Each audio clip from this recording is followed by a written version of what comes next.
Hi, my name is Jim Evans, President of Gannon Wealth Security Partners. Thank you for taking some time out of your day to watch our video.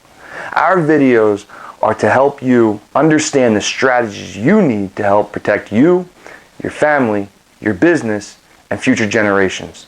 Those strategies will be all wrapped around retirement planning, estate planning, tax mitigation, and asset protection. I hope you enjoyed today's video. Please don't forget, subscribe to our YouTube channel, follow us on Twitter, like us on Facebook, and make sure you leave comments below so that we know exactly what you want to know. That's what we're here for. Thanks again, and enjoy today's video. Welcome back, everyone. My name is Jim Evans, President of Gannon Wealth Security Partners, and today we are talking about buy-sell agreements, who uses them, and why. Great question, and as I always say, let's jump right into it. Okay, so we have a company. We're going to call them company, let's think of something really good. How about ABC? Wow, you wonder how I came up with that name. Okay, so ABC is owned by two people. They're 50% partners, and we're going to call them Jack and Jill. I know. You wonder how I come up with this stuff, but it just rolls right off the tip of the tongue. Okay, so Jack and Jill own company ABC. They're relatively young in their company. It's only 2 years old, starting to make money, growing. But here's the thing. Jack is married to Heather. And Jill is married, we'll put this spouse over here. And Jill is married to Jennifer, okay? All right. So, Jack and Jill have this company. Their spouses are great. They're fantastic. They go out to dinner. They go to functions together. However, Jill brings up this really good point, and she's like, listen, Jack, if anything ever happens to you, Heather does not know how to run our business. She hasn't built it, and what happens if you die? You're going to leave your 50% of the business to Heather.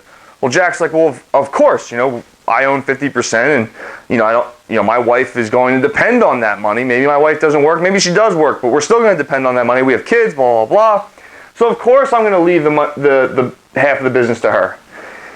So Jill goes, but I don't necessarily want to be in business with Heather because she doesn't know the business. She's a fantastic person, but knows nothing about what we do every day. And Jill says, and Jack, would you really want to be partners with Jennifer, who also doesn't know anything about the business? So these people are fantastic, but they're outside of the business. So now all of a sudden they're going to own 50% of the business. Are they going to come into work every day? Are they going to learn the business? These are all variables that we pretty much know the answer to, but it's not something that we really want to say, hey, listen, I don't want anything to do with your spouse. So what we do is we do a buy-sell agreement. And basically what that means, okay, there's triggering events in buy-sell agreements. There can be a number of different triggering events, okay? One of them can be death. Jack dies, Jill agrees to buy out Heather. Heather agrees to sell her 50% share to Jack. To Jill. Jack's gone. He's no longer with us. We mourn Jack. Okay, so now, the same would be true in reverse. So the problem is we're a relatively new company, and I don't know if I'm going to have enough money either way, whichever one, Jack or Jill, is going to have enough money to buy out the other one, right? And to buy them out slowly, to give them a salary or to cut them a K1 every year, is going to reduce the amount of cash flow that the business has in order to survive, because you're still going to need somebody to fulfill that position that the old partner used to do. So you might have to hire somebody or hire a number of different people, train them, do all those things. Very expensive if you're still paying the spouse of your late partner, okay? So, triggering event is obviously death. How can we do that? We can buy a life insurance policy on both lives, okay? And whichever one dies, death benefit is paid to the other person. The other person uses that to give a lump sum cash payout to the other spouse.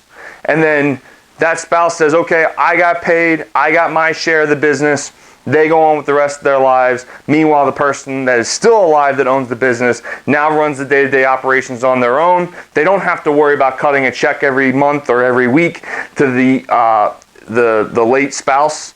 So that's how. Now, what about disability?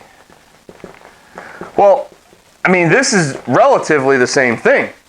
I mean, let's say we have Jack and Jill, right? And Jack becomes disabled, gets in a car accident, can no longer go to work, can no longer function, can no longer perform the duties that he needs to in order to be beneficial to him or Jill or the company in general. So now Jack's home, but he still owns 50%. So now the same scenario is true. Jill's going to have to come to work every day.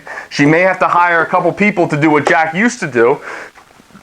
Train them, right? And then still have to cut a check to Jack every month because he owns 50%.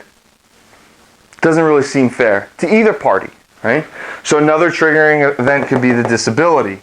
So you have these triggering events, and you can have a number of them. Some buy-sell agreements have a number of triggering events that can occur that will require some type of policy be paid, or some of them don't have a policy attached to them. Some I've actually seen buy-sell agreements where there is no funding vehicle, or they're just going to start putting money away into a fund to pay for this. Well, that's very unlikely to happen unless you know that these triggering events are not going to happen for a very long time. So why worry and concern yourself with putting that little bit of money and hoping that it grows when you can just turn around and insure yourself and your partner that says, hey, if anything ever happens to me and I can't come to work, you're going to take care of my spouse. Or you're going to take care of me if I become disabled. But you're going to do that without actually shelling money out of your pocket or out of the cash flow of the business. Purchasing these two are much cheaper than the alternative, which is being in business with somebody that you may not want to be in business with, being their spouse, or being in business with your partner who can no longer perform the duties that he or she used to.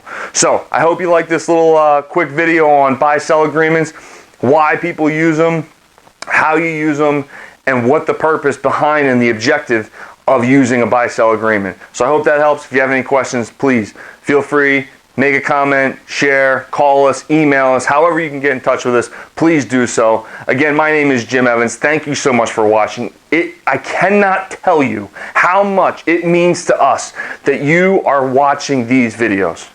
We're designing them for you. So I know that I sound crazy right now because I'm really, really passionate about what we're doing. I love making these videos because I love getting the comments. I love to see people sharing them because this information may not pertain to you, but it might just be food for thought for a friend, a family member, or just common conversation at the next cocktail hour. So again, thank you so much for watching. Follow us on Facebook. Like us on Facebook. I always mess these up. Like us on Facebook. Follow us on Twitter. Double tap on the Instagram. And please subscribe to our YouTube channel because it's the only way that we can touch more lives than people that we already know right now. So thanks again, and we'll see you next time.